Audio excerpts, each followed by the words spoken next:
presidente Lula enfrentou manifestações em sua chegada ao parlamento português nesta terça-feira. Nas ruas, um grupo entoou palavras de ordem e levou cartazes contra o líder brasileiro. Inicialmente, o petista havia avisado que não iria participar da celebração da Revolução dos Cravos no país, mas mudou de ideia e decidiu discursar no parlamento. Também em forma de protesto, os deputados da oposição quebraram o protocolo da cerimônia solene de boas-vindas a Lula e entraram no parlamento após sua chegada. Durante o discurso do presidente brasileiro, cartazes em favor da Ucrânia e contra o petista foram levantados, como a gente acompanha aí nas imagens. Lugar de ladrão é na prisão, outros cartazes falando sobre corrupção. Foi esse o clima, foi essa recepção a Lula no parlamento português. José Maria Trindade. É uma viagem que está ficando complicada aí, né? O presidente lá em Portugal não foi bem recebido, não. Olha, o presidente Lula está fazendo várias viagens na tentativa de se colocar como um líder mundial. Esta é a realidade. E muita gente tem prestado atenção no Brasil e conhecendo o Lula. E quando se conhece o Lula melhor, é claro que existem pessoas que apoiam e outras não. As pessoas que não gostam da esquerda, do PT, aí fazem isso aí. Vão para as ruas questionar o visitante, né? Ou então o próprio plenário do parlamento. Eu entendo que não se deve maltratar quem visita a nossa casa. Mas é que Lula já é bastante conhecido em Portugal, né? Tem ali uma colônia brasileira muito grande e todos já sabem exatamente como é o Lula, como está sendo aqui o governo do Lula e o que está passando no Brasil. Daí esta manifestação no parlamento, que é uma manifestação realmente rara no parlamento português. Mas não é só no parlamento organizadinho, não. Fora, por onde passou, o presidente Lula também viu e sentiu de perto os gritos e as reprimendas, né, da população que não gostam do seu governo por aqui. Agora, o novo teste é realmente a Espanha e o presidente viaja, está de malas prontas, viu, Vitor? Vamos seguir de olho, acompanhando. Cláudio Dantas agora. Olha, o Lula, ele ficou chateado com os protestos, com as queixas, com os cartazes. Os cartazes, eles são interessantes, né? Porque eles falam assim, lugar de ladrão é na prisão. Os portugueses viveram uma situação muito semelhante com o primeiro-ministro, ex-primeiro-ministro José Sócrates, que foi investigado, foi preso e depois solto e aguarda até hoje o processo em liberdade. Lá não teve nem condenação. Então, assim, se a nossa justiça aqui tem problemas, imagine a de lá, de Portugal, porque a Operação Marquês, que prendeu o Sócrates, ela tem pelo menos 7 anos. Então, assim, nós vivemos situações muito semelhantes, né? Naturalmente, o Sócrates e o Lula, que são amigos, que se aproximaram, eles até lançaram um livro juntos ali, o Lula apoiando o Sócrates, etc. O Sócrates já saiu publicamente em defesa do Lula. Ele esteve aqui, anos atrás, prestando uma espécie de consultoria ao PT, na época ainda da pré-campanha do Lula. Então, são pessoas que realmente têm relações muito, muito próximas. O Lula tem um pezinho lá em Portugal, assim como toda aquela turma ali da velha guarda do PT, especialmente o José Dirceu, ex-ministro José Dirceu, que chegou a ter escritório de advocacia lá, chegou a intermediar negócios com a Telefônica Portuguesa e tinha a OAB lá. Olha, não é possível, né, que se espere outra coisa de visitas do Lula, né? E assim, o Lula achou ridículo, ele se manifestou, disse que é ridículo, que as pessoas deveriam, se não tem nada o que falar, não deveriam falar, né? Então acaba também passando essa ideia de uma liderança política, de alguém que não quer ser questionado. É justamente isso que nós estamos vivendo aqui.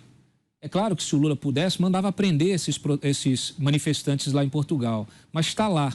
Aqui ele tem chance de fazer isso, basta mexer os seus pauzinhos. E nós estamos vivendo, e vamos debater nesse programa hoje, uma situação muito crítica, o projeto de lei das fake news, que tem tudo a ver com esse tema, né? Então eu acho que a gente precisa estar muito atento, precisa homenagear nossos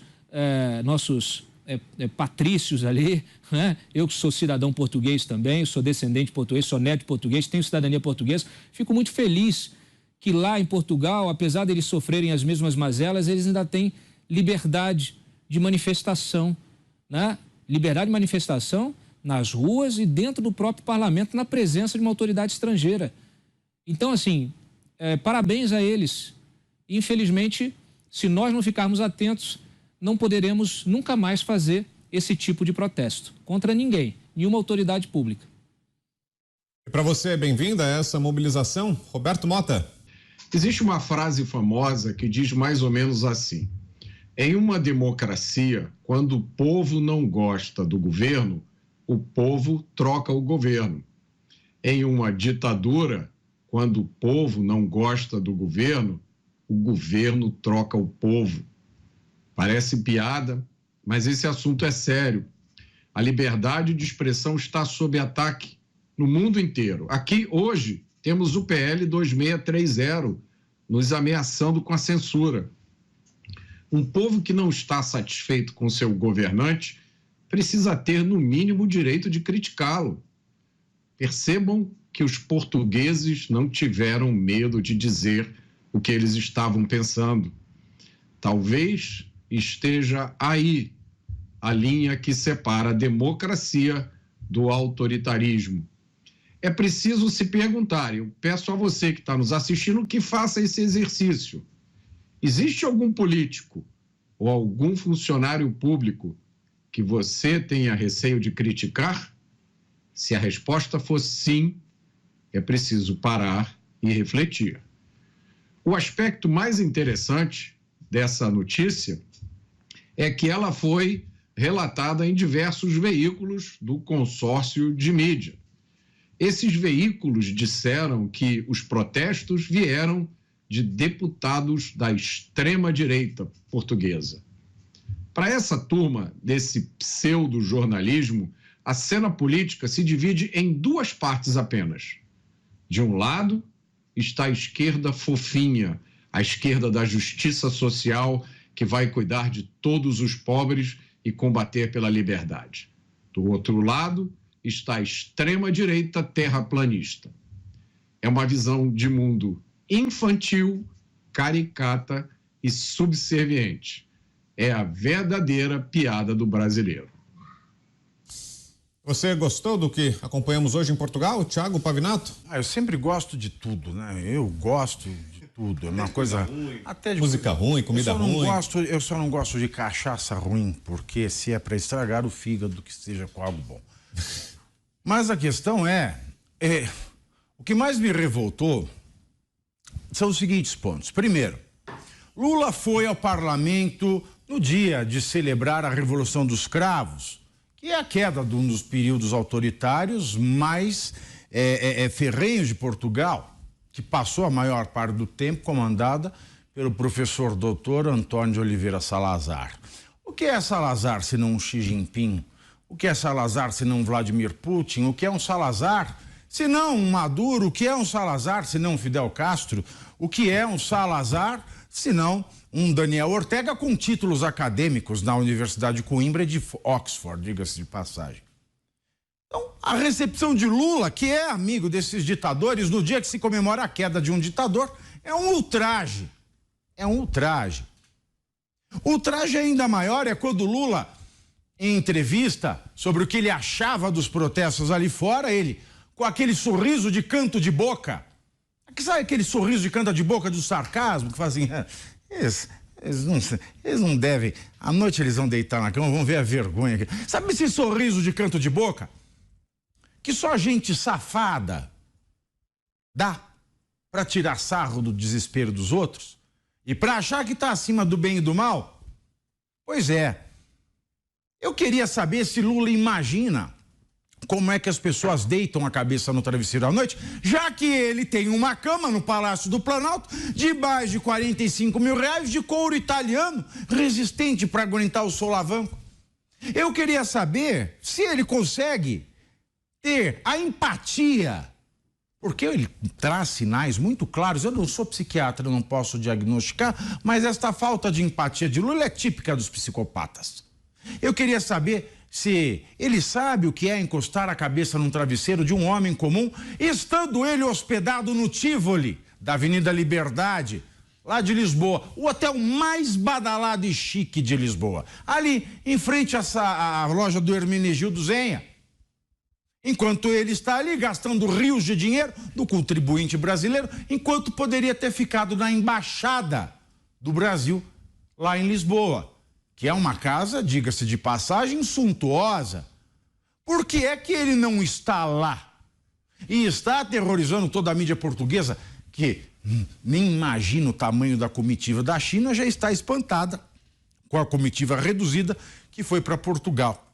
Ninguém entende. Ninguém entende como é que um país que está no meio de uma crise e acabou de descobrir imagens que contaminam todo o Estado democrático de direito, fugiu para Portugal no dia seguinte.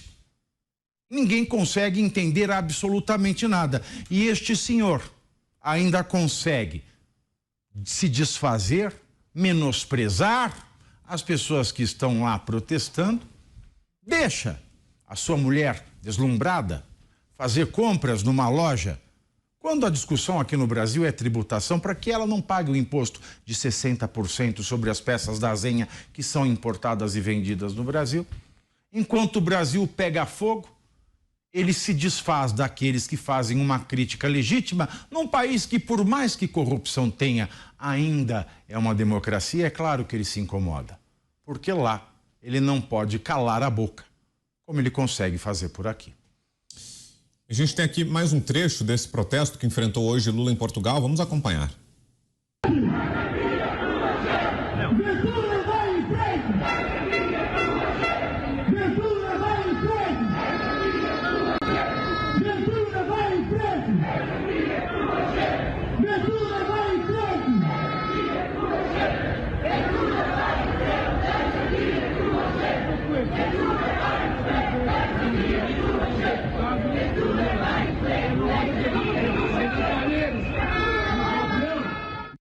Mais um registro, então, dessa mobilização do lado de fora do parlamento português, nos arredores ali do parlamento, até para você que estava nos acompanhando pelo rádio, que está nos acompanhando pelo rádio, a faixa ali dizia: lugar de ladrão é na prisão, e os manifestantes entoavam gritos contra o presidente brasileiro. Agora, Cláudio Dantas, é até o resgate de um tema que aqui no Brasil saiu um pouco do debate público, né? Pouco se fala, né, sobre esse histórico de corrupção do PT. Você tem que pagar 25 mil, Vitor. Se você for discutir, você tem que pagar 25 mil a cada vez que você fala isso. E é justamente o que eu ia perguntar para você, Dantas. Quais as origens disso? O que é que explica esse fenômeno? E será que essa mobilização lá em Portugal pode fazer com que esse tema, com que reacenda a chama desse tema aqui no Brasil, Dantas?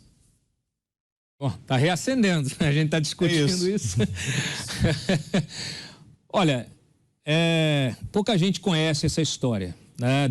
Eu mencionei no início do meu comentário aqui, mas naturalmente, quando a Lava Jato começou a investigar todo o esquema do Petrolão, etc. e tal, a gente viu isso se desdobrar em uma série de outras investigações, não só no Brasil, em outras áreas de negócios estratégicas, né?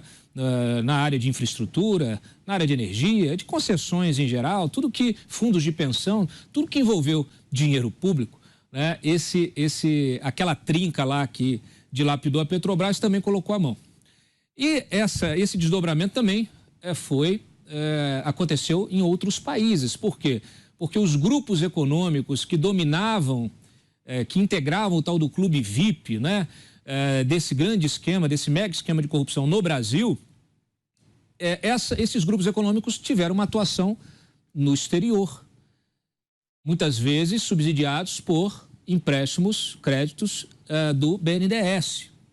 Essa discussão ela é longuíssima, mas o fato que, no caso de Portugal especialmente, nós tivemos ali uma atuação muito, muito próxima, muito direta, do ex-ministro Zé Disseu, que atuava como um consultor intermediando negócios. Ele intermediou um negócio que foi muito rumoroso, que foi a fusão ali, a compra, a troca de ações da Portugal Telecom com a Oi. A Oi, na sua origem, a Oi que foi, antes da Odebrecht, foi a maior RJ, a maior quebra que nós tivemos no Brasil, né, de uma empresa, ela depois foi superada pelo Odebrecht, deve ter alguma conexão, né? O tipo de gestão que é feita dessas empresas, mas o fato é que a Oi, ela também só foi criada, só foi possível aqui no Brasil em função de um decreto do Lula, que permitiu que ela se unisse a outras empresas de telefonia que já existiam aqui. Isso sem falar no investimento que foi feito, né, pela Telemar lá na empresa, na Game Corp, na empresa do Lulinha. Mas isso é o cenário que, por isso que é importante, assim, de vez em quando a gente tem que recorrer mesmo ao PowerPoint para poder explicar para as pessoas como é que se estendeu essa rede de corrupção, inclusive cruzando o oceano. Nesse caso específico da Oi, nós tivemos então o Zé Disseu fazendo essa intermediação de negócio. Ele tentou trazer um grupo português para cá. Esse grupo, para além do investimento, para além desses investimentos de telefonia, também investiu em mídia, né? Em mídia, comprou jornal. Na época, o Jornal do Brasil, criou um jornal novo, o Brasil Econômico, na ocasião, comprou o Dia. O Zé Disseu foi até colunista de um desses jornais,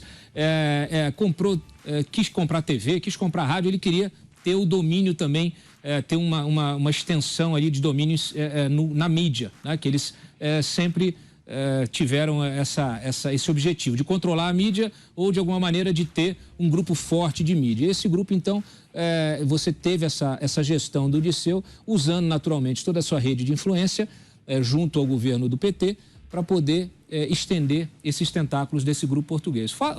Isso envolve, gente, envolve até um banco, envolve compras de banco brasileiro por um banco português, um banco que ficou famoso também por quebrar e se revelar diversas contas fantasmas nesse banco, que foi o Banco Espírito Santo. É uma história rocambolesca, gigante, que envolve autoridades em Portugal, autoridades no Brasil. Infelizmente, como eu mencionei no início, né, o Sócrates, que é a figura mais conhecida que foi capturada dessas investigações, ele até hoje responde processo em liberdade. É um processo que simplesmente não é concluído. Então, enfim, é isso. A corrupção está presente na forma de se fazer política dessa gente. Não se espera outra coisa. O que se espera é que a sociedade, de fato, possa se manifestar, possa protestar e aí a ficha, né?